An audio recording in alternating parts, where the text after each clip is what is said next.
Our problem: efficient and easy charging of electrical vehicles via renewable sources.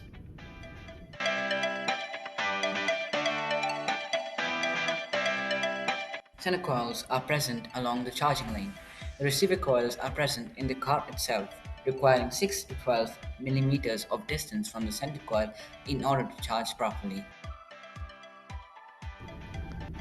The wind harnesser has two parts, external and internal. The inclined plane narrows along with length, increasing in pressure.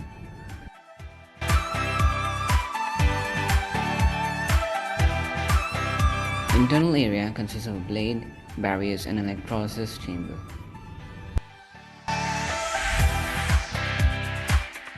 In a hydrogen fuel cell, a catalyst at the anode separates hydrogen molecules into protons and electrons, which take different paths to the cathode. The wireless charger receives charge from the hydrogen fuel cells.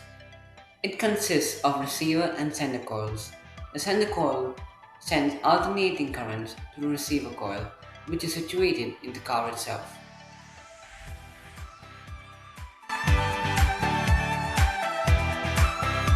Some of the problems our model tackles: efficient charge of electrical vehicles, renewable wind source for power, elimination of the risk of blade malfunction due to multiple wind directions.